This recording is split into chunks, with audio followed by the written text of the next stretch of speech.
Hi, Ciara. How are you?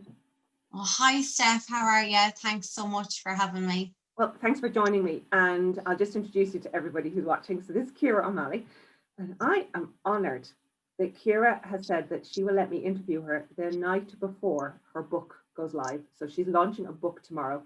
So this is a first for both of us, launching a book and interviewing an author. So very exciting.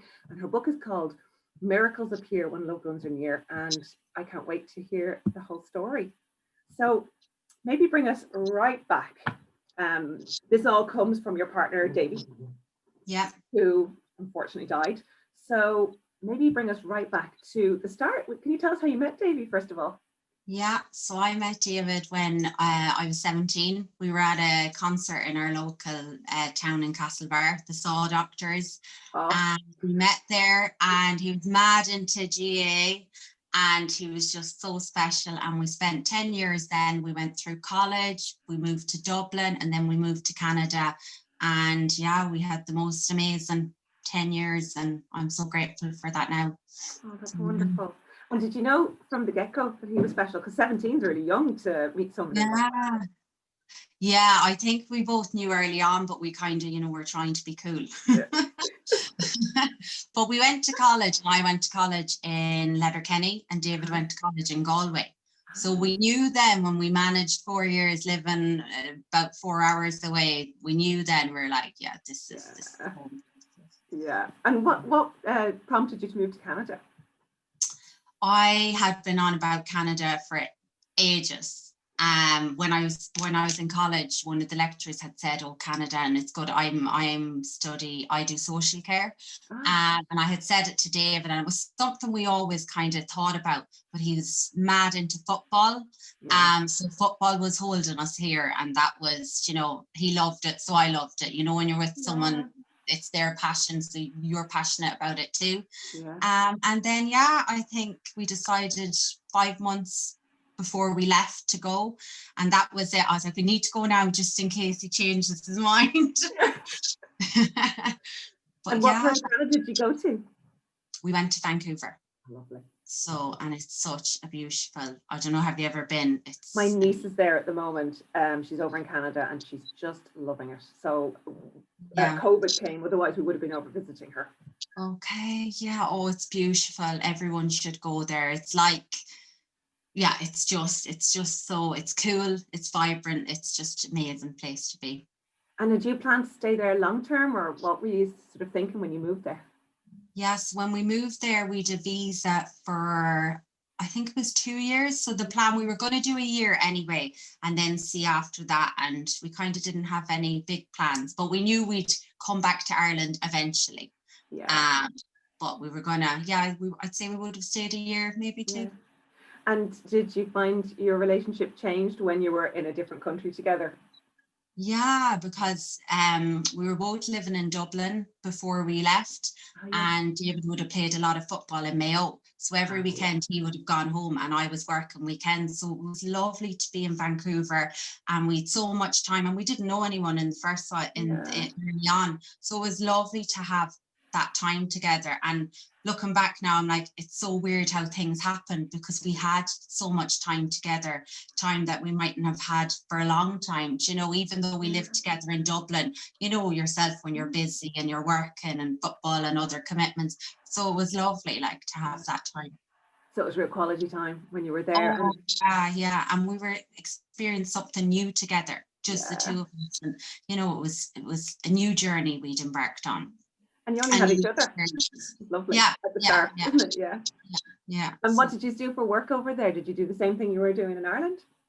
So I was working in a day service for individuals with learning disabilities, and David got offered loads of jobs, and he was so clever. He studied data analytics. Oh, so, Sorry, I'm head of HR for an IT company, and oh my God, data analytics. It's like, oh,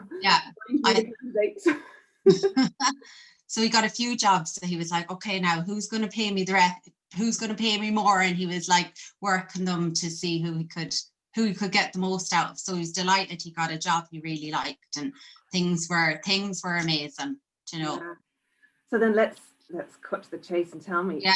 how did everything happen? Yeah, so it was actually on my birthday, which, yeah. Oh, Ciara. Yeah, so it was the 30th of June 2017, and David had actually gone the previous day to a tournament in Calgary, which would probably be about 4 hours away from Vancouver, maybe a bit longer. So he was gone, and I had gone to work as I normally do. And that evening, I had organised to have a barbecue with some of the friends I made. We were so lucky, we made the most amazing friends. And David even got me playing GA out in Vancouver. So yeah, it was some crack. So yeah, that was it. And I rang him that morning and I spoke to him, and then I rang him after work and I couldn't get hold of him. I didn't really pass any heed. I was like, you know, he's off with the lads and they're getting ready for the tournament. And then that evening, some of my friends came to the house, and I thought they were just coming because they were early and let's, you know, I thought it was brilliant. I remember the time I was so elated. I was dancing around the apartment and I was like, oh, this is me. And they rang and they were like, we're early, and they were always late. And at the time now I do reflect, I'm like, you know, should I have caught? But it was like the universe wanted to protect me for another while longer. Yeah. And they sat me down on the couch. They came into the apartment and I thought, oh my God, they're giving me a present. Yeah. I can laugh about it now, and I'm in such a good mindset now, but I couldn't for a long time. But yeah, and then they told me David the lake, and that was it. My life ended in an instant. So yeah, and I suppose the first psychological response is, you know, okay, it's not that bad. You know, they had told me David, something had happened. All I remember hearing David Lake drown, and my mind just was like, no, they've got it wrong. It's fine, everything's fine. But I rang then one of David's friends who was with him at the lake, and he just said, you know, David had jumped off a bridge. They were playing, like, you know, messing, and David loved cliff jumping, like he loved it. You know, a few weeks previous we had gone somewhere just outside Vancouver, and he had jumped in and he hadn't resurfaced. And I think when I heard that, I was like, oh God, this is bad. So they had told me, you know, that they were currently searching for David. And a bit of me was like, no, he swam off somewhere now, he's coming back. Because you're psychologically, your mind wants to protect you. It doesn't want to believe that something so bad has happened. So yeah, straight away then my first thing was to get to the lake. And I think that's when reality, whether I wanted to or not, hit in a little bit, because hearing something, your mind vividly sees what it wants to see, but getting there and looking at the lake and seeing the bridge, you know, oh my God, no, this has happened. And how long is the drive from one place to the next? Like, how long were you in that car thinking about this? I think it was about 5.5 hours. Oh, Ciara, that's tough. That's tough. That's a long journey. Yeah. But I had amazing friends who were with me, and they just took control. You know, the way in that moment you need someone else to take control, and they drove. It's in the back of the car, and as you said, like, my head was just, we all were. You could feel the energy in the car. We were all trying to think, what is going to greet us, you know? And then I had to ring David's parents as well, and you know, I was more heartbroken for them, the fact they were in Ireland. You know, I could get to the lake. You know, even if it was 5.5 hours, I was still closer than being the other side of the world, you know. So yeah, and I suppose making that phone call, a realization then hit in again. Oh my God, saying words like, you know, something has happened to David. So it came at rapid space, like there was just full force, you know. And what happened then? So then I was at the lake then, and I remember I landed there, and the road down to the lake was just, it was a dirt road. I remember it, like loads of turns, and we were in the car and I was like, oh my God, what is going on? The road enough was for me to be like, why did David drive down this road? You know, because your mind is, you're angry, you're upset, you don't know how you feel, you know. So we landed at the lake, and then nobody was searching, nothing was happening, and my frustration hit in. I was like, oh my God, David's missing here and nobody is doing anything. Yeah. So yeah, we had to wait for services to come, which was even more frustrating. But like, we didn't know what we were dealing with. We didn't have boats or anything. You know, one local man did let us go out on his boat, and he was so kind to us, and he told us he had a fish finder on his boat. So we actually sat on his boat looking at a fish finder that has, it's a electronic piece of equipment that scans the water to look for fish.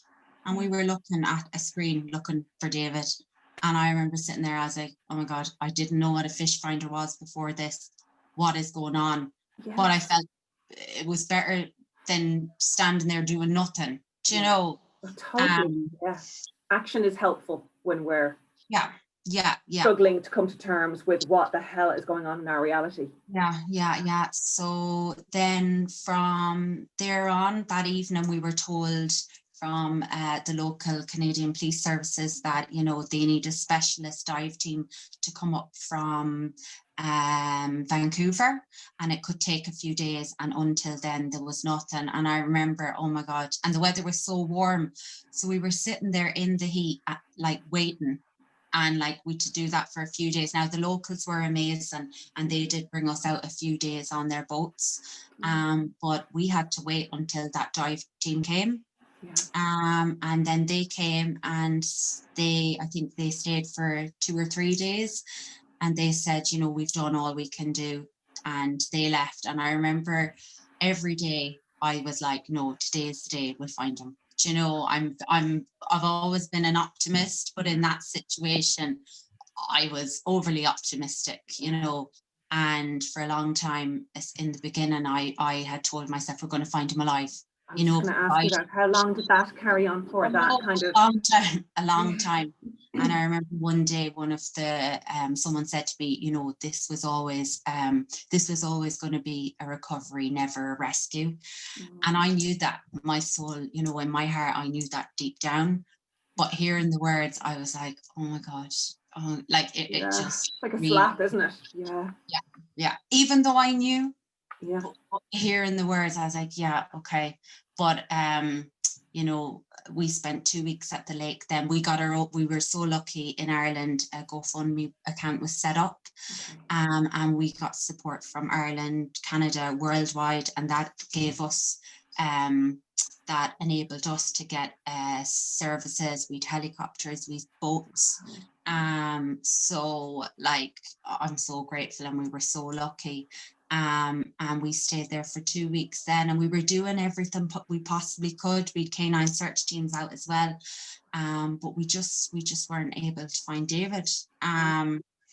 So yeah, it was extremely difficult, and there was all the emotions. You know, I talk about it now, and I've come so far, but for a long time we wouldn't be able to have this chat because it would just bring me back there, and it would just overwhelm me.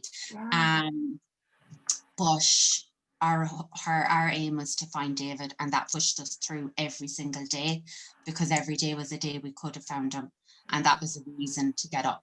And you know, as you asked me there, you know, when did you stop, you know, believing that you weren't going to find him alive? It got to the point where, okay, we just need to find his body. And that was every day. It was like, okay, we need to find him, we need to bring him home. And yeah, it was so difficult. And the more days you were there, you realize that we needed time to be on our side. And we were made aware every day of the conditions of the lake. So the conditions in the beginning, we were like, okay, we need to find him. But as we progressed, we realized, oh my God, the odds really are against us, you know. And the water conditions, there was a glacier runoff. For diving, the conditions were not great. There was currents under the water, and like sometimes it felt like the odds, they just kept coming at us. But we had hope, and we had strength, and we had support from all over the world, and we had, you know, just, you know, we had a purpose. We had to find David. How many people were with you over there, Ciara? How many of your friends and family were actually physically with you? at one stage there could have been over 30 of us, I'd say. Wow. And yeah, there was, you know, myself, David's family, Yeah. my family had come over as well, our amazing friends from Vancouver, but we also, like, the GA community, I don't know, would you have a community Yes, there? and my husband is when you were describing the GAA life, yes. I've been that, Yeah, that wife, that GAA wife, so I can understand exactly what they're like. Oh, and they rallied around, and you know, we had the 2 teams that myself and David played with in Vancouver, and then we had a team from Calgary, and like they would just land at the lake and give us food, and people would just come to help us. And I think the Irish community just blew me away, because it's like everyone rallied in to help us, and you know, if they could do anything at all, they would. You know, it was amazing, the support. Something you said there reminded me of something. You know how the world can seem very, very dark.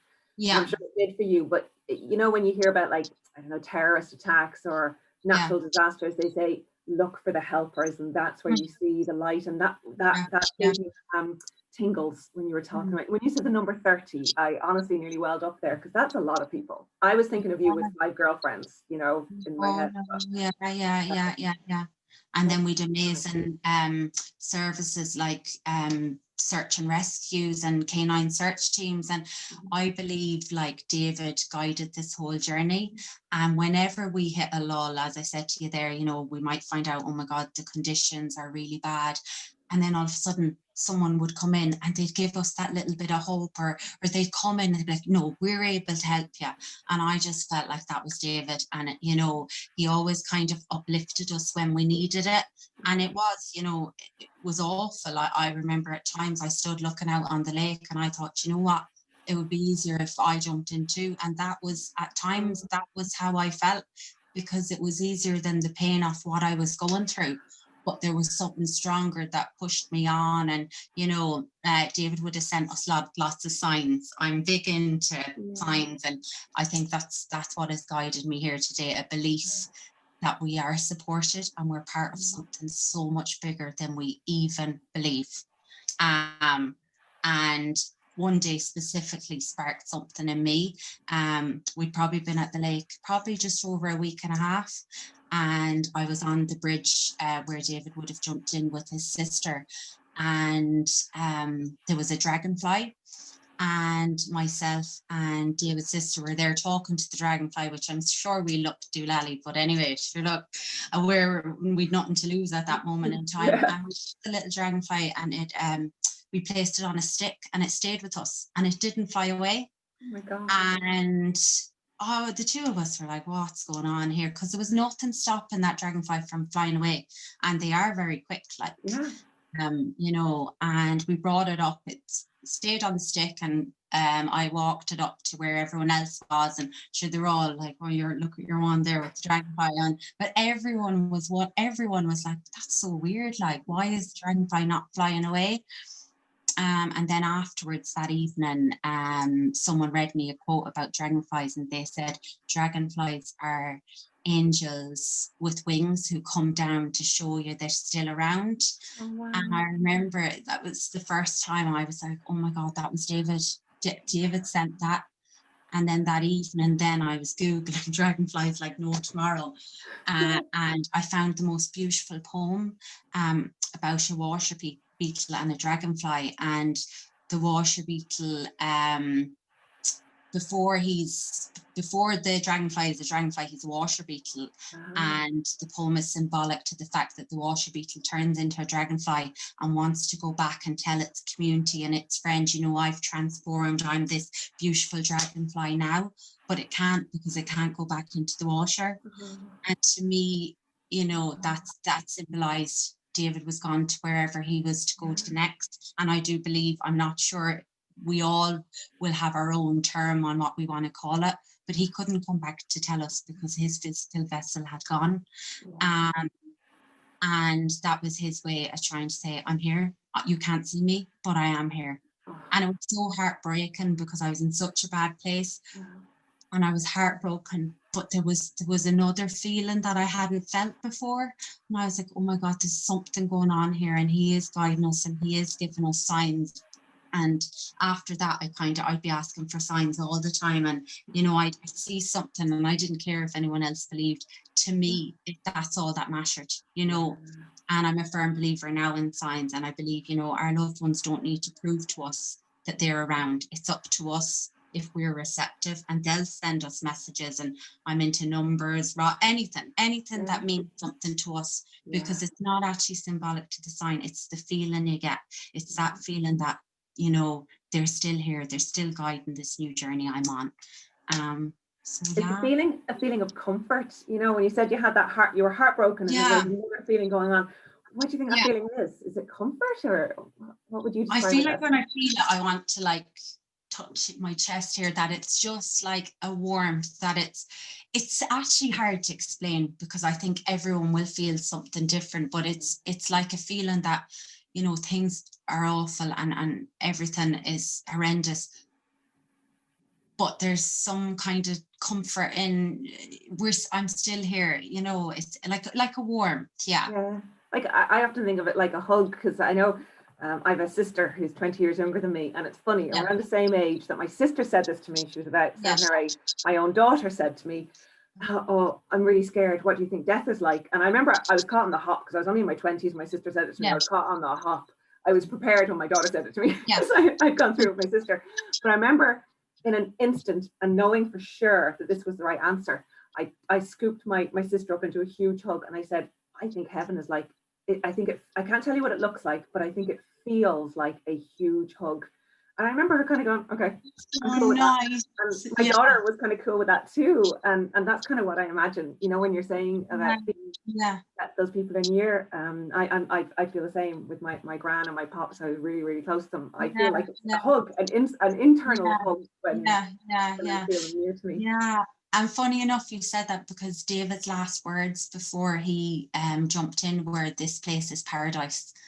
And I believe now that was his soul referring to the place he was to go to next. And I can say at the time that them words haunted me for a long, long time, because I was like, paradise was with me where we were, you know.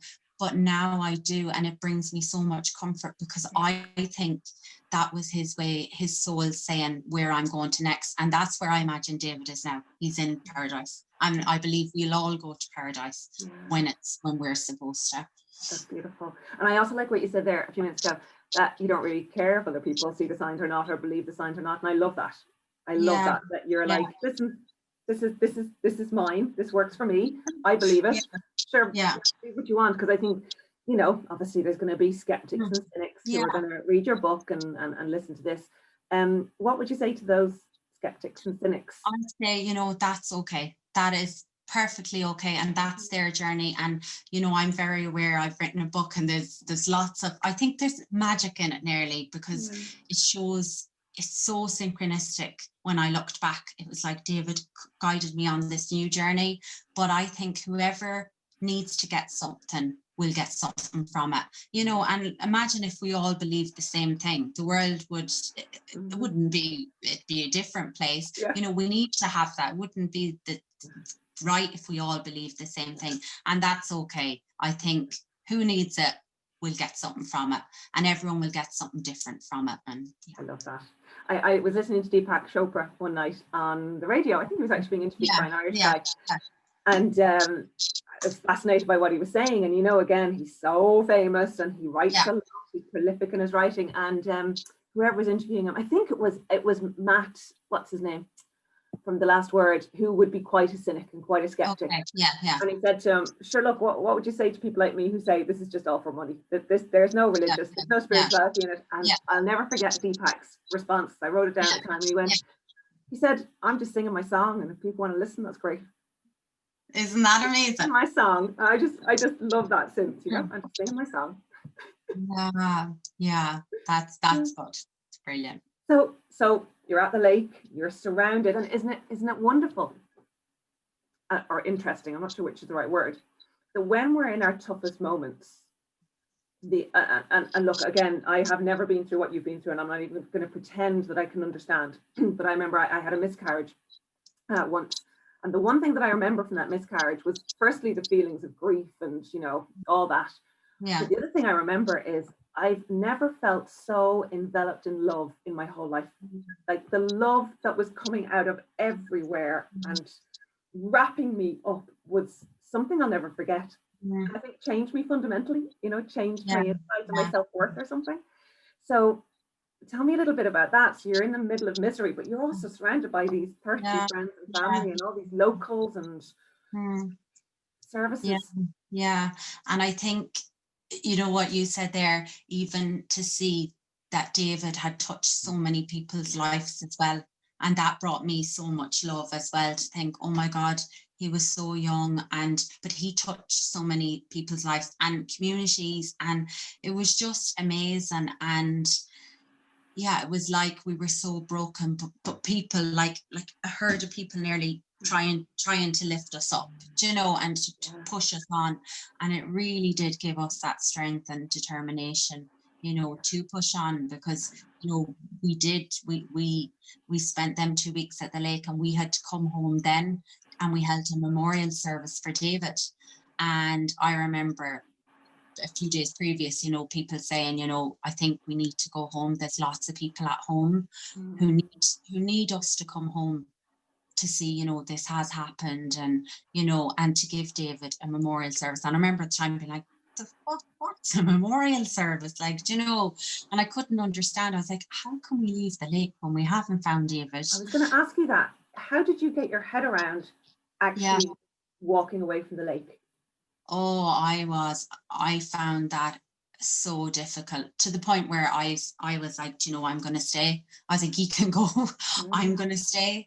But mentally, I think I needed to do it. And, I looking back even now, I don't even know. I don't know how, but like everything else, we did it. We had to. So we did go home, and we gave David a memorial service. And I remember, when at funerals we say, sorry for your loss. And we were standing there, and like, it was so alien because there was no coffin or anything. So we were standing there, people were sorry for your loss, sorry for your loss. And in my head, I was like, well, say anything else, please, please. No.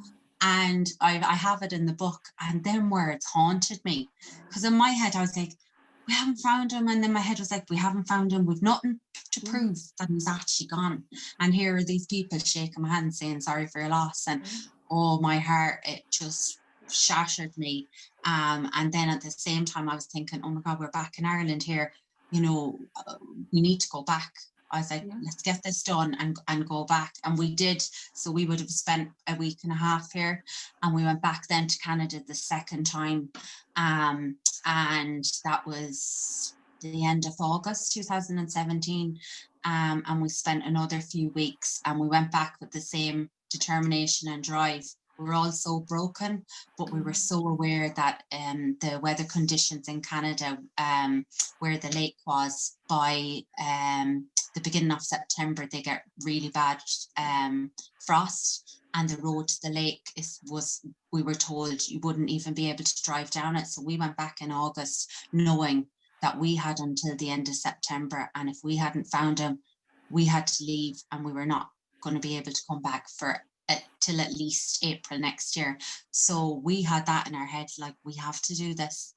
And unfortunately, we did go back, and we'd all, the tribe behind us helping us, but, we were not successful that time either. And however hard going back for the memorial service was, we still knew we were going back. Yeah. But to know that we had gone back to the lake a second time, and we hadn't found him, and to know that we were going home for at least 10 months, I was broken, like, but there was nothing else we could do. So we'd all the search teams out again, but it got to a point one day where the professionals said to us, you've done everything, there's nothing you can do this time. Your best, for the best success, you have to go home and come back again next April or May. And I remember hearing that, and I was like, I can't. I was like, it was awful. But we trusted the support services that were with us, and we knew they would not have told us to do that if there was anything else we could have done. So yeah, we came home that time, and I think that's when my mental health really took a massive hit, because you know, you do life coaching, it's important to have a purpose. And like, even though my life had ended the day I had heard about David's accident, I had a purpose from there until September, because my purpose was to find him. And coming home to Ireland that time, I had no purpose until I could go back next year. And that scared me, because I knew I was struggling, and I knew grief, everything was overwhelming me. And I was like, oh my gosh, you know, I'd lost David, but I was losing myself. And I was like, going home, I think I knew I was going to lose myself even more so. And that's exactly what happened. And yeah, I came home, and all I could think about was getting back to the lake. Where's David? Are we going to find him? No one's at the lake. What if he surfaces? What if a wild animal? And that's exactly the odds we were up against. And when you say things like that, it sounds crazy to say, what do you mean a wild animal? They were exactly what you mean. Yeah. They were exactly the odds we were up against. And I was here, and I was back living at home, and my family are amazing, and I'm blessed. But I was back living at home, and I was like, everything had changed. There was not one thing in my life that was normal, because what had happened wasn't normal. But you know, the way a routine, like even if I had something in Canada, everything was different. Did you work or anything during this time? Oh no. So hard. Yeah. So I came home because myself and David had been living in Vancouver.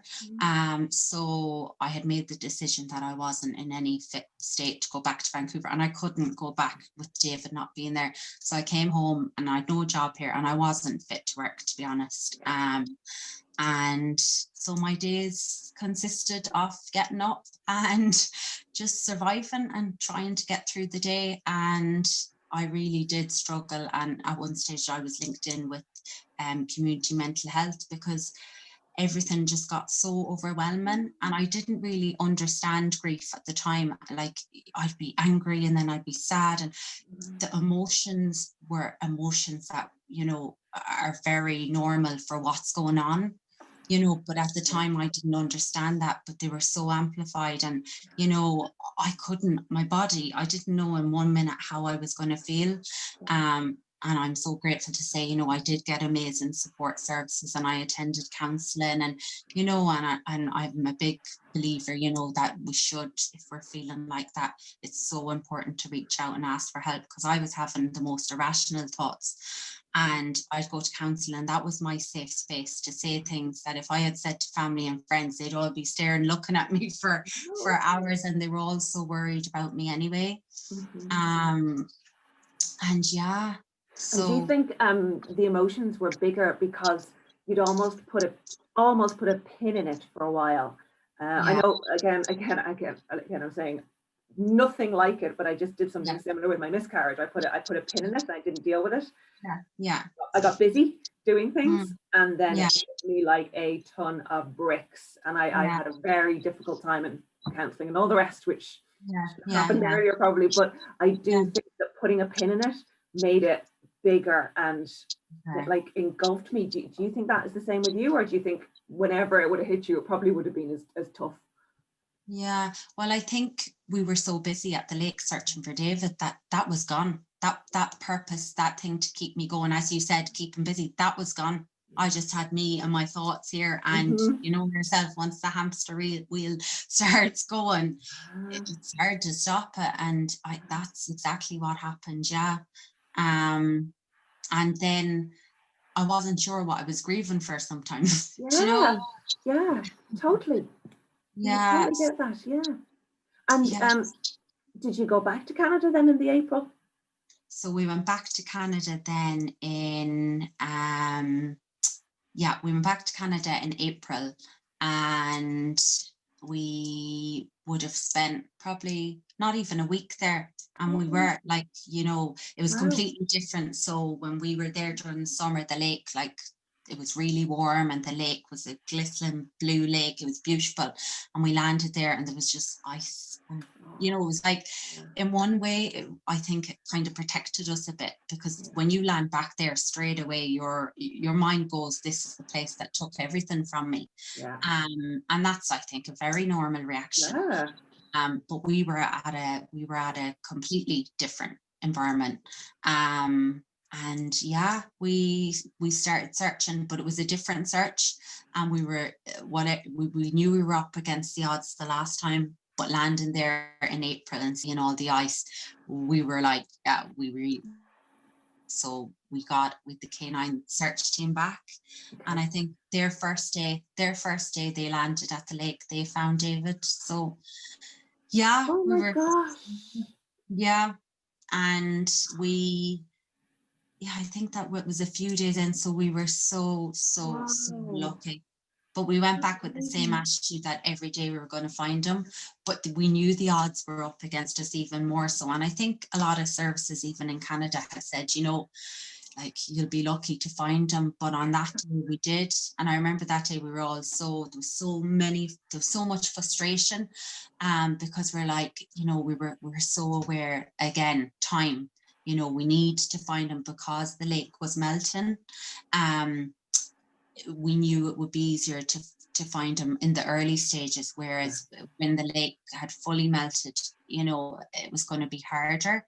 And that day, yeah, it was so ironic. We were driving over the bridge, where David would have jumped in, and we could see the dog search team walking towards us, and they were like kind of waving us down.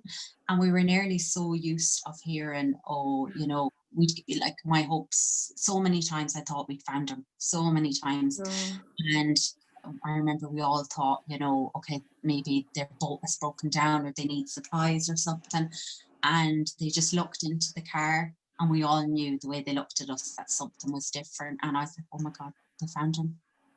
And I don't think anything could have prepared you, even though for them 10 months, all I had thought about, I had images in my head. I think I had glamorized it to a point that I was like, you know, when we find him, he's going to look like David. I'm going to get to go and rub his head and tell him I love him, and, you know, and all that. And, you know, it was completely the opposite.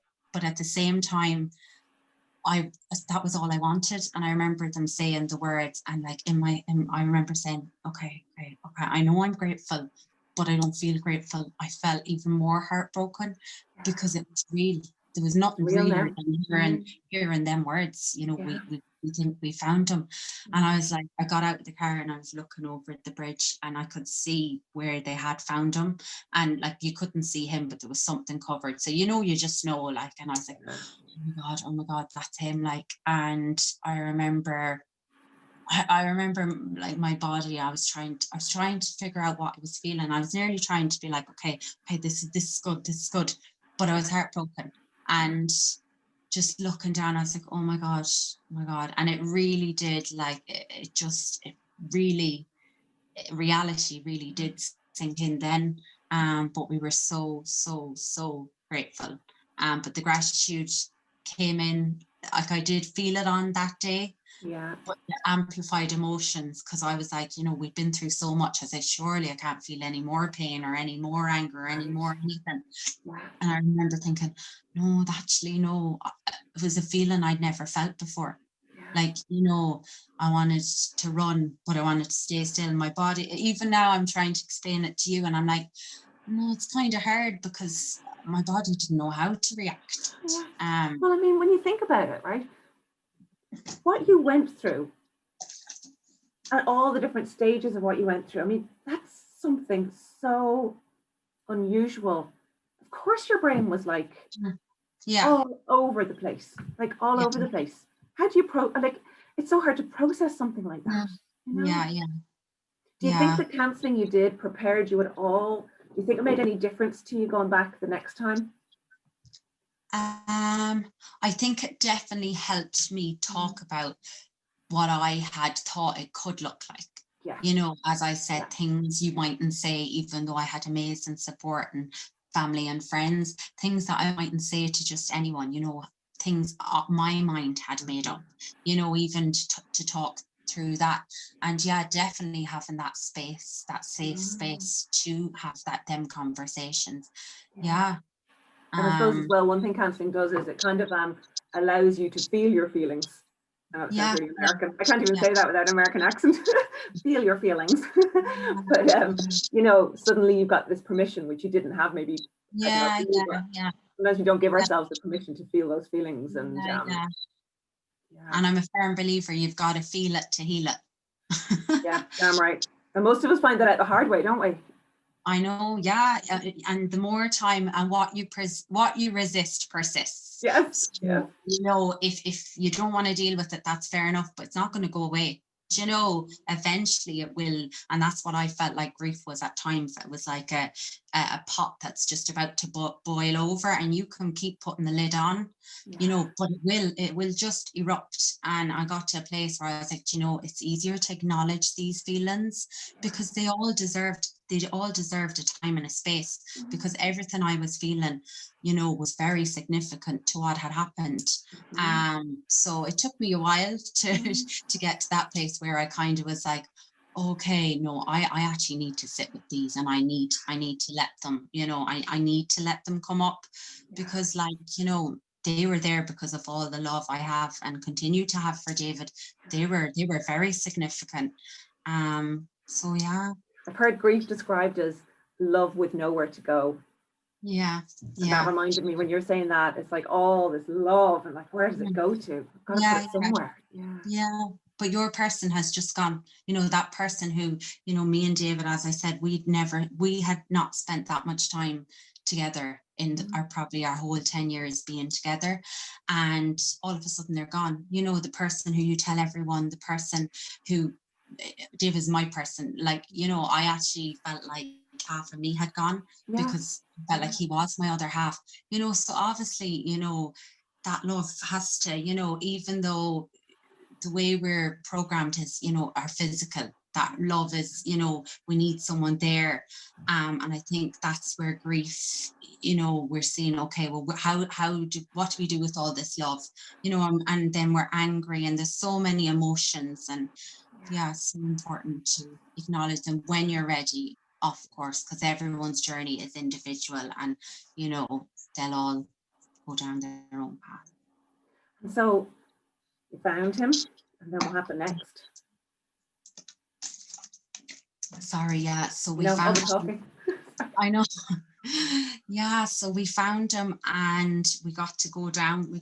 We were given the option to go down and kind of look and see. And I remember everyone saying, no, you probably shouldn't. And at the time I was like, I'm definitely going down, because my mind was like on high alert. I was like, I needed to see for myself, and I needed something. My heart needed something to be like, okay, because I was always questioning, well, maybe it isn't him, you know. And I got down there, and I still had this little thing in my head. I was like, oh my God, I'm going to see him, and he's going to look like David, the David that I seen before, you know, he left for the tournament. And yeah, nothing like that at all. But when I did get down there, you know, we couldn't see anything, because, you know, it was 10 months later, so it didn't look like David. And I think that was a really big shock to the system. And a part of me longed for that still.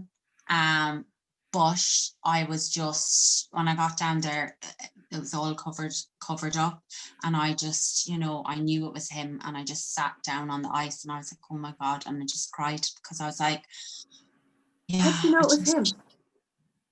Well, it was definitely, so they couldn't formally identify him at the time, so we were told we would have to wait. But we all just knew, because there was no one else that was missing. And we were all, like, you know, we rang him that evening, and, you know, my mom didn't come with us that time to Canada, and I rang her and I said, you know, we found David. And even though he hadn't been formally identified, we all just knew, you know. And it took, I think we had to wait a week for him to be formally identified, but never once in that week did we question that it wasn't him, because everyone knew, you know, indirectly we were told it was him, you know. you know, like professional service. They can't say that it's him until they have to work. And yeah, and I remember then. Surprised when you got that final result, that final, okay, this is it. Yeah. I suppose getting that made it more final, but we all knew, you know, we did. So what happened then? Did you fly back to Ireland? Yeah, so we had to wait I think we had to wait 2.5 weeks in Canada. Wow. And I remember people would be texting, were like, it's so, you know, God love you found him and now you have to wait there. And I remember at the time feeling like, oh my God, no, this is what I need. You know, the way, like, as in, it was like we had found him and there was so many emotions, and there was gratitude, there was we were heartbroken, but like it was like we were just given time to just process it, because coming back to Ireland, we'd family, we'd communities, we'd everyone who had been supporting us, and it was just, there was only a small crew of us that time, and the weather had just gotten warm, and I remember thinking, David has organised this, that, you know, and we got to see the lake, we got to spend time at the lake and the surrounding areas, and we got to see it in a different light. And I always think David did that so we kind of wouldn't see it as the place, you know, because I hated that place at times. I was just going to say that to you. Did you have feelings of, hatred? Like, that's a dark place. When you're describing the lake, even when you were describing when you went to it, like the day that, you know, that he died there. Yeah. I imagined, even though it's sunny, I've got this image of darkness in that lake. Did that lift for you, that feeling of darkness? Yeah, I think the first few months we were there, the summer, for the first few weeks, it was the darkness. And then like times like when I said about the dragonfly, you know, I seen the lightness then, and other days when services would have came in and it was very conflicting, you know, there'd be times I'd be like, I hate this place. And there'd be other times the sun would be beaten down and I think of David and his paradise and I'd be like, no, this is beautiful, and something would hit me and I'd be like, no, I could see why David would pick to come to this place. But I think leaving them few weeks before we came home for David's funeral, it was nearly consistently that I felt, no, I understand, and I viewed the darkness was kind of going, because I felt like David wanted us to make peace there that time. And I did, I really did. I came home and I haven't been to the lake in a long time, but even from COVID, it's so funny, you know, the way we can't go to places. The only place I actually want to go to now is the lake. And it made that's interesting. Nowhere else. And yeah, I do. I think I've done a lot of healing, especially in the last year. And I think the last time I left the lake, I did see it as, you know, obviously it'll always be the place, you know, where my life changed in an instant. But now I have a belief that, you know, that was supposed to happen, you know, like, you know, that somehow my soul signed up for this journey, and you know, and I do believe that now. So I'm as soon as I can, I'm going to go back there, because I think it'll bring even more healing. Yeah, that's lovely. So you get home, and after the 2.5 weeks, and I love what you described about that 2.5 weeks. That I love that feeling of space that you guys had. Yeah. It sounds perfect. You know, when you said it first, I was thinking, God, it feels like the whole journey was a waiting game. It's like everything you were doing was waiting. But that final wait does feel like the right wait. Yeah. And it got, I felt like, you know, even sitting at the lake, I remember sitting out one day, be like, oh my God, we're so lucky. We're so grateful. Like, we are so blessed to have found him. And you know, the way if we found him and we came home and we didn't have that time, you know, and I had started journaling and writing things down, and it was like, it gave my mind time and space to just kind of process things a little bit and to see things maybe in a different light that I mightn't have if we didn't have that time. Yeah, no, I totally get that. So then you get home, and did you have the funeral straight away? Yeah, and we had it planned to a T. Yeah. Do you know, in Ireland, funerals are so quick, like, and it is. No, I love that though, Ciara. I've got half my family is English and half is Irish, and wow, the difference in the funerals and the Irish ones. Really? They're it's the right way to grieve. We're full on. We just get stuck in, you know. We get stuck in and we laugh and we cry and we, you know. We're in England, it's a little different. not, I don't like it. Yeah, there's a lot of waiting and not a lot of Yeah. emotion. Okay. Yeah. Yeah, because I think David's funeral was nearly planned to a T because we had so much time. You know, it was 10 months later, Yeah. and we had planned everything. So yeah, it was, you know, he really did get the best send off. And when we landed back in Mayo, it was like all the community had came out, David's family, and everyone just needed to see it for themselves to believe it.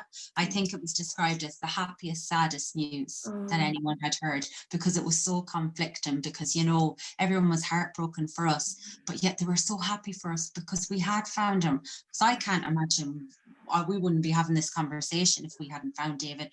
You know, I don't know where my life would have gone. I know I would never have stopped searching for him. I know that would have continued to be my purpose. So it was, yeah, it was amazing to see just that community spirit and everyone kind of being like, oh my God, we brought him home. Yeah, it was amazing. Again, all that love. Oh, So much love. Yeah. And love, so much healing and love, isn't there? Like, you know, it's you can't even describe it. You have to feel it. Yeah. It was amazing. And so what happens for you after the funeral then? Because that is a big full stop in this journey. Yeah, I remember when I left the lake the second time, I was because I would have been talking to David the whole time, and I was big into signs then. And I remember saying, please have a plan for me, because I knew, I was like, I can't use what has happened or this grief to stop me. You know, my life felt like I had a full stop there. Yeah. I was like, okay, no, I have to, I knew I had to make changes, and I knew I had to do something, but I didn't know what that looks like. And change is terrifying, do you know? And it's petrifying. And it's a big change. I mean, you weren't just changing the color of your walls. Like, I mean, you were changing everything again. Yeah. So yeah, I came home then, and I hadn't worked since then. So I knew eventually it was going to be time to go back to work. But a bit of me always felt that, you know, oh, if I go back to work, or if I do anything that's judged normal, even though what the hell is normal anyway, you know, is that fair to David? Does that mean I'm moving on? You know, what's David going to say? And like, my mind was on a constant hoop all the time. But then I was doing nothing bar. Dr. Phil was probably the highlight of my day. I used to love watching Dr. Phil because it made me feel like, oh my God, no, other things are going on. People's lives are worse than mine. Yeah. Dr. Phil always has a chunk of wisdom for you, doesn't he? Yeah. You know, no matter what's going on, you know, you get a bit of Dr. Phil and you're like, yeah. So eventually, I had to go back to work, and I didn't want to, but I knew, you know when you know you just have to. And so I did. I went back to work, and I remember I struggled, because it was like constantly like, oh my God, what am I doing? Should I be doing this? And I wasn't living, I was only surviving. Yeah. But I was still doing it, and that was something in itself. And I started work in October, and from October to that December, you know, I was working, so I was busy. So I think the grief kind of was put in a little box for a little while. And that Christmas then, so that would have been the second Christmas after David's accident, but the first Christmas after we found him. And I remember thinking, I've done Christmas. It can't be worse than last Christmas. And the worst thing you can do with grief is have expectations. Yeah. Setting yourself up for failure. Yeah. And I remember it was horrendous. It was the worst Christmas. It was worse than last Christmas, but I think it was, I had 2 weeks off work. So everything that I had put in my little pot on just all came out. But something was different this time. And I think the difference was there was something in me that wanted to live more than just survive. Yeah. And on New Year's Day, I sat at David's grave, and I was bawling, crying, and I was just like, you know what, David, help me. And as you said, surrender. And I think that from that moment onwards, the grief that I was holding on to so tightly, I was willing to let go a bit. And I realized that nobody else was going to fix me or put me back together. And before that, I was willing, if someone came in and had a magic wand or whatever, I nearly had to believe myself, you know, life, something so bad had happened to me. Someone should have came in and fixed me, you know, and that day I was like, oh my God, Ciara, no, change starts with you, begins and ends with you. And the only one who's going to make this journey a little bit easier is you. And there's something so powerful in that, taking ownership for your own self-healing. And I couldn't describe it, but something had changed. Something had, and like nothing exterior had changed, but something in me. And I think it was the willingness to open myself up to a little bit more joy, to do anything more than just survive. And yeah, I started a whole new journey then. I had done a few Reiki sessions in the previous year, and I liked it. At the time, I liked it because all I had to do was lie there, and it was amazing. And afterwards, I'd feel a bit of relief. But I kind of got curious. I was like, you know, maybe I'll do it myself. And I felt like David had guided me, and I had gone into angel cards, and I had been to a few mediums, and David had sent me my own little medium along the way. So I had been getting messages from David telling me, you know, it's time to, you know, when it was time to go back to work, you know, it's time to go back to work. And I felt like he was very much so guiding me. So I trained in Reiki then, and I started looking on YouTube. I love YouTube. I think if you're willing, you'll find what you need to find. Totally agree with you. There's a Chinese expression, when the pupil is ready, the teacher will appear. And that's happened all the way through my life. Yeah, I have a chapter in the book that's called that. And it's on about the lady who I go to Reiki. She literally sat me down and she said, you know, you've two options here, Ciara. You can keep going where what has happened to David defines you. One, first of all, David doesn't want that, you know, and secondly, you know, you can kind of put a vision out there for something new or something different, anything to make life more bearable. And she told me to go home. She said, go home and buy a journal. And she said, write down what you want your future to look like. And I was heartbroken. I cried the whole way home. I was like, a future? What do you mean, like a future? My future was with David. I don't want a future without David. But I did it. Okay. So when you sat down, you opened that journal, because I can there's a couple of things you said over the last few minutes that have given me tingles. But I'm imagining you opening that journal, and I'm getting tingles just thinking of the 20 million emotions that must have been going through your head as you opened that journal that first time. Yeah, well, I did it in the bathroom because I could lock the door. That's how much shame and guilt I had to even do it. And I sat on the bathroom floor, and I would pick up the journal and I'd put the pen down and I'd write and I'd stop. And in my head, I was like, oh my God, I'm talking to David like he was there. I was like, oh my God, this is awful. You know, I can't do this. Sure, I can't think of a future without David. Why would I do such a thing? And then I was like, okay, well, you know, okay, what's one thing I always wanted? And I always wanted children. And David plagued. I was like, we're going to have loads of kids now. And, you know, so I was like, okay. So I wrote something down. So I think the first thing I had wrote was, you know, I'd like to have children. And then I was like, oh God, no, actually, how do you have children? So then I was like, oh, no, that's too much. Too big. That's too big. I was like, baby steps. I just write children, and I'm not getting, you know, David can plan the rest or whatever. And then I had to put down about doing the Reiki course and moving out and things like that. And I remember I was awful upset afterwards. But then I kind of felt a bit of relief. I'm big into manifestation and visualizing. And at the time I wasn't, but now looking back, that was me saying to my mind, I'm ready to vision something else. You know, I wasn't going to let the grief define me anymore. I was creating a vision. So to my mind, it was getting a new image, something that it had never got. You know, I was willing, you know, so it was a start, and it was extremely difficult. But yeah, and I picked angel cards afterwards, and I don't know, would you be into them? I love them. I don't know much about them, if I'm honest. Really? Okay, well, they're No one just, read them at all. Yeah. they're very gentle, but they just have like little guidance on them. And the first card I pulled was the children's card. And I knew that was David saying, you know, in this lifetime, you will have kids.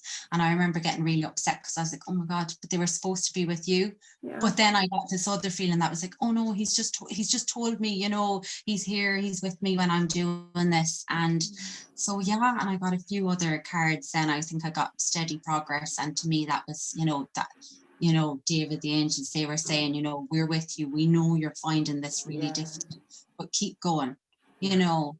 And yeah, I think that was the start of a new vision. And then I found positive affirmations, and I didn't know about them before. So powerful, aren't they? They're so powerful. Yeah, you feel like an awful idiot when you're doing them first, though. I know, right? Yeah. But then you see, I just want to jump back for a minute before we jump forward, because it was something you said when you were sitting beside David's grave. And you're like, yeah, I'm well, not that I'm ready, but I help me. And when you surrendered, and I think that links into then all the stuff that you did later, because you surrendered into help, and help comes in so many different forms. Oh, it just came to me then. Forms, isn't it? Yeah. And I got tingles when you said that. You know, again, I could imagine you sitting there, and I can just imagine how you were feeling and how you were looking even. And surrender is something that's incredible. And few of us allow ourselves to do it. And it would have been easier in one way not to have surrendered that day, because I knew the pain was what I had knew. It was keeping me safe. You know, so it was vulnerable to do that, and it was hard, and you know, but then there was a relief, like I didn't know what I was surrendering to, but there was an openness, and you know, it was it's hard to put words on it, but I was willing for anything. It's like, I mean, the grief, yes, look, it was safe, it was something you knew, but it's also heavy. Very heavy. So, you know, it's not that you put it down exactly, but surrendering lightens that load a little bit, doesn't it? You know? Yeah. So then, how do you get from, okay, so you start doing the positive affirmations, the angel cards, so you start using the help that's around you and that's available. How do you get from that to where you are now, which is writing a book? Like, you've written a book. I don't know. I don't know. I think I had accepted what had happened, but I started looking into more, and I started YouTube, and I got an understanding that, you know, we're all, you know, we all will have our time to go. And, you know, I can't remember how, like, as you said, the teacher will appear when the student is ready. And I had heard it months before. Someone had said to me, you know, when it is your time, it is your time.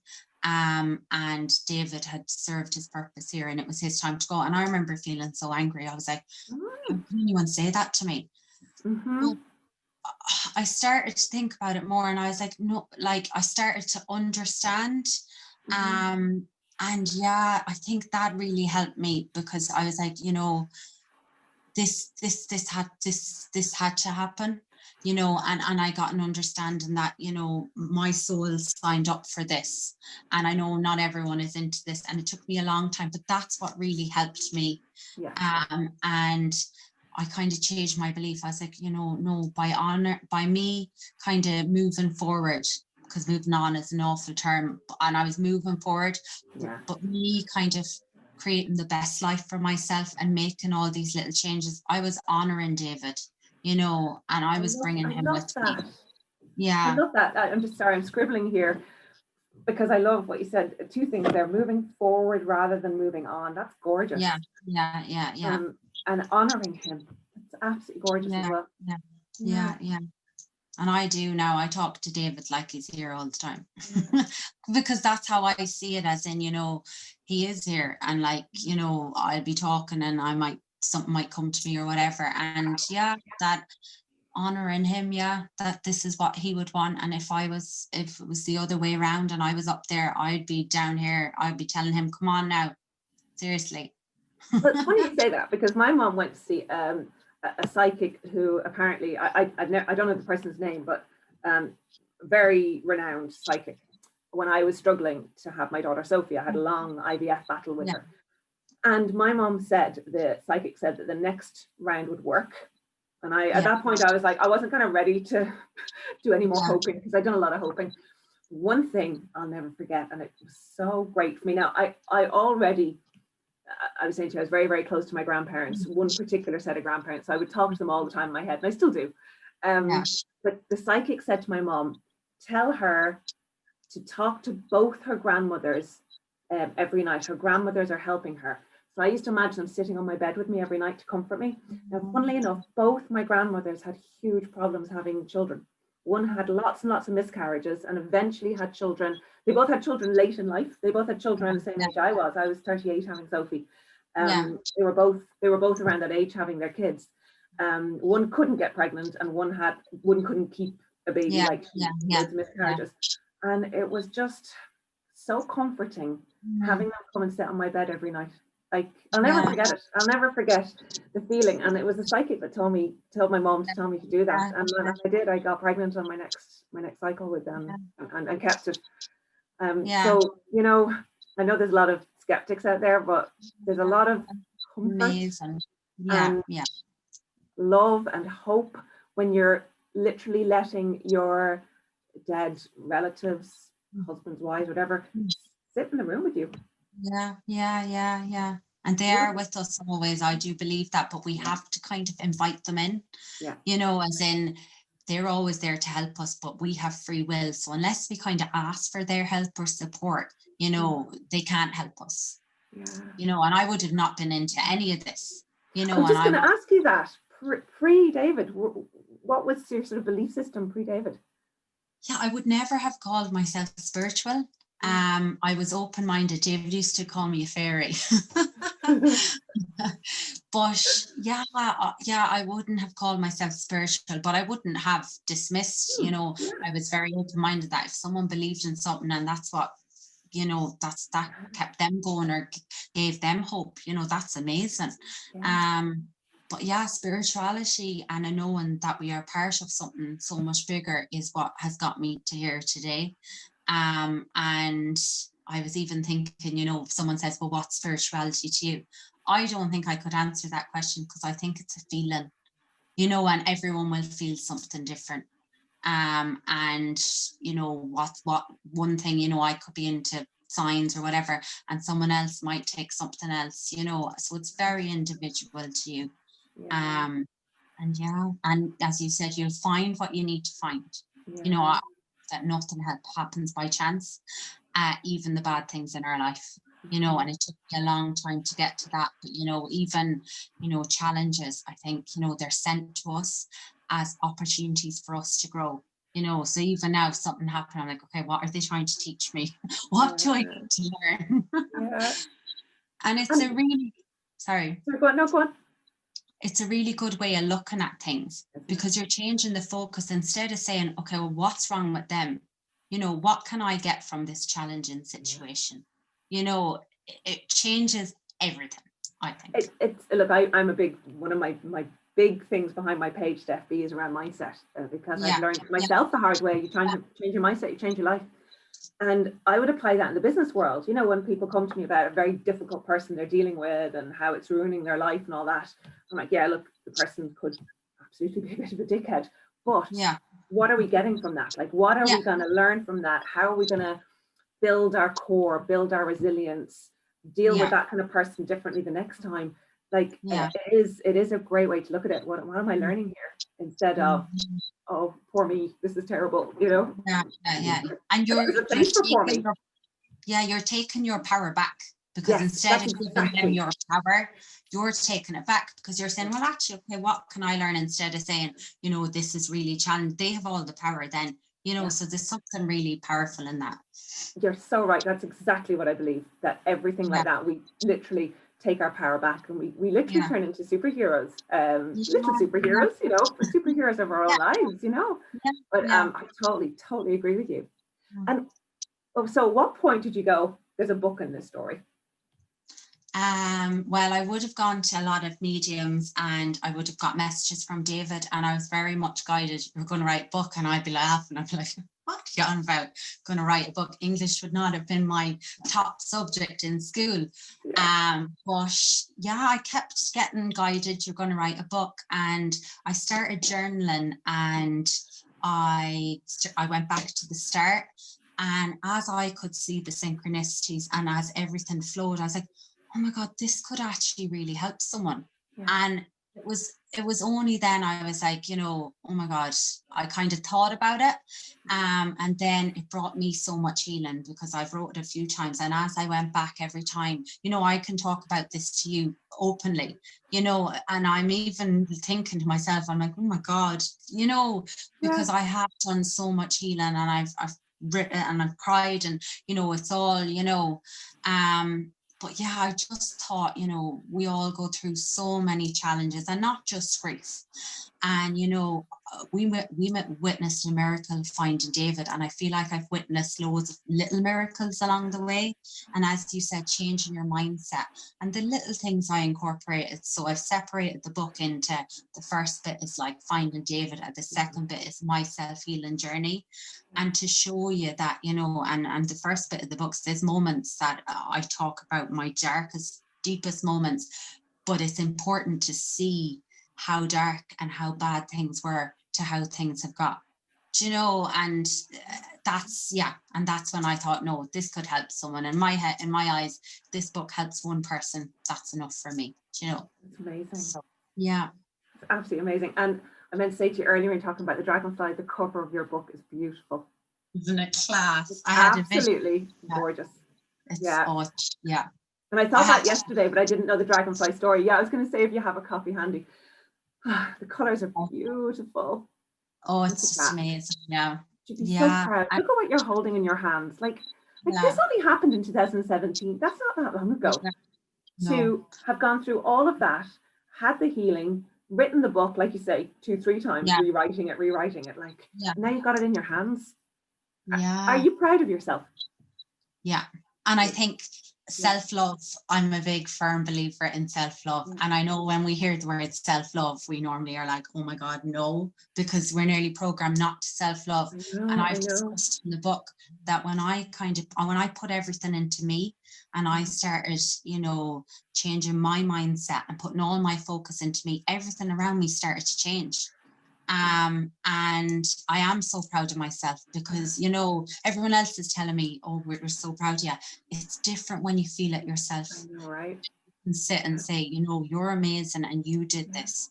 Because, you know, you're putting that energy out then into the world, and you're showing other people that it's okay to love yourself, and it's okay to be proud of yourself, because, you know, we're amazing, we're all perfect, and we're all here for a reason. And something I see a lot when I'm coaching, and I've been through it myself, so it's not even what I see, I've been there, the inability of us to sit with the good stuff. But we can sit with that bad stuff, and not even the bad stuff, the stuff that we're imagining might happen. We can sit with that for so long, but ask somebody to sit with something and say, are you proud? I loved how you said yes there. Like it was and it's so authentic, but when it's authentic, it doesn't sound cocky, because, you know, I interview as well for a living, obviously, and, you know, you got the people who come across cocky, because it's because it's not authentic. If it's authentic, it's not cocky, you know. And I just love that you've gotten so far in your journey, you can sit with the good stuff as well. And if we had this interview even we wouldn't have had this a few years ago, but I wouldn't have been able to. I'm like, oh no, oh well, you know, like, no, you know, it would have been very difficult to do. And it took a bit of work, but I think one thing I realized, that put all your focus into you, and focus on you, and everything else, you know, we can get so focused on everyone else around us, and that's their journey. You can never change anyone else's journey but your own. So agree with you. I'm a bit of a quote queen. I'm not very good at remembering them, but I love my quotes. And I think it's either the Buddha or Dalai Lama, one of them. Says, the best thing you can do for me is work on you. The best thing I can do for you is work on me. Amazing, isn't it? Yeah. And it's not selfish. Like, it's not selfish at all, because actually the difference we're making, like, again, I've said this before on my my interviews, somebody came up to me years ago, when Sophie was a very, very happy baby, like happy out baby. But Yeah. Declan and I were the happiest parents because we were just so thrilled to have her. So the stuff that annoys other parents, we were like, nappies, you know, up all night, you know, because we were just so happy, right? And we were in Germany, and I was in we go skiing every year, but obviously that year I wasn't up the slopes because she was only 8 months old. And I was sitting in a coffee shop with her, feeding her, chatting to her, playing with her. Just, we were there for probably an hour or so. And while we were there, she was flirting with every single person in the coffee shop, and she would focus on them until they smiled, and then she got lovely, and she'd move on to the next person. And she would like smile at them and coo at them until they smiled, and then she would move on. And the whole coffee shop thought this was hilarious. And somebody came over to me, an elderly lady came over, and she said, your baby's lovely. And I said, thank you so much. And she said, happy mummy, happy baby. And I've never forgotten that, because it's so true. If you're happy, the people around you are happy, you know? Happier. I mean, obviously you can't make them happy, but having a stressed out, miserable mom does not make for the most happy. Well, you know, like it makes it easier for her to be carefree, I suppose. And it just really stuck with me that if I'm fulfilled, she will be happier. It's not about selfishness. It's just fulfillment. It's not about me spending all my time doing other things. It's just making sure I'm fulfilled and she'll be happy.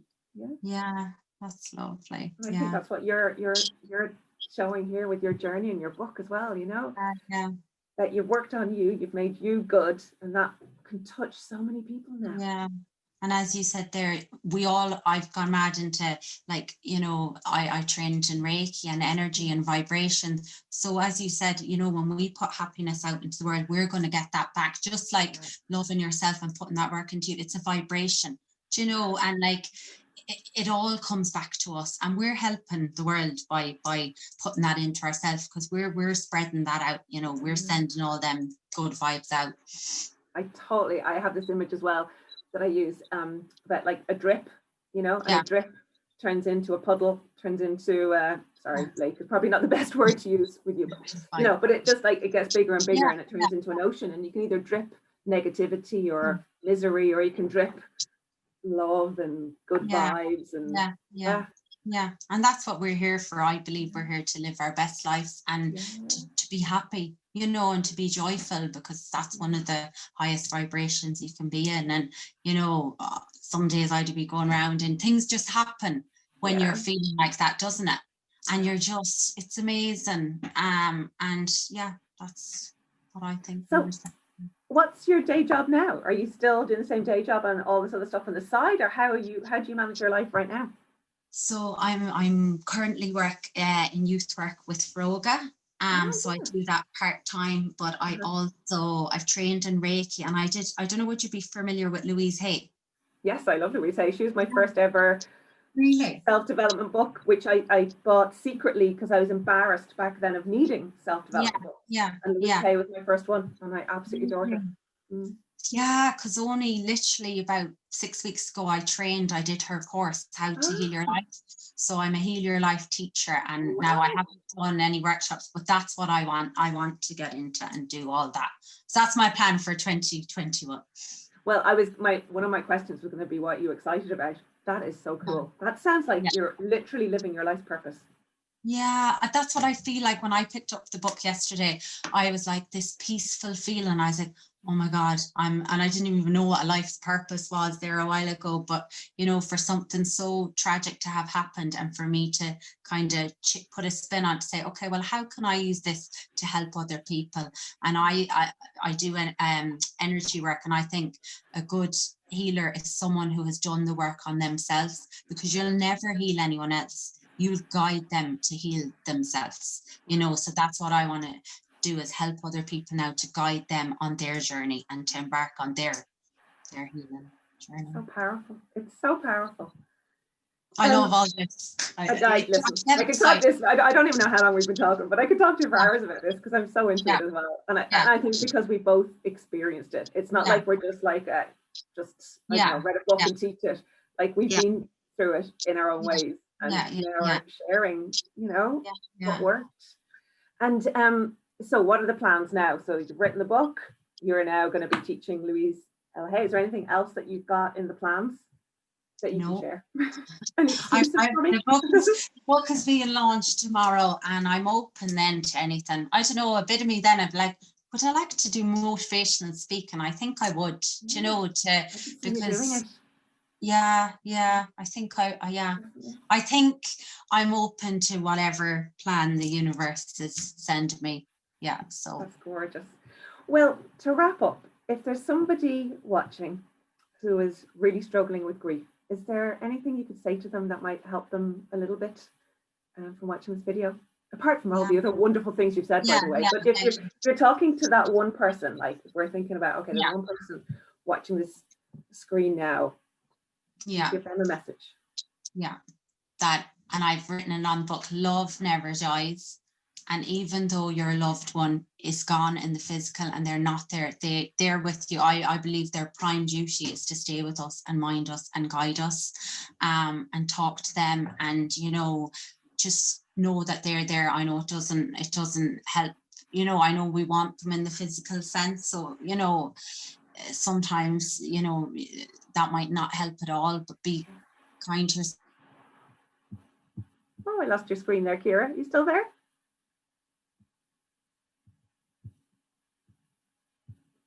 Still see 2 participants. I may have lost Ciara, everybody. So I'm going to stop recording. Thank you so much for joining us. I hope you really got something from that video, and keep tuned to myself and Ciara's Instagram page, where we'll keep you updated on what she's up to next. I think it's going to be a very exciting future for her. Thank you so much.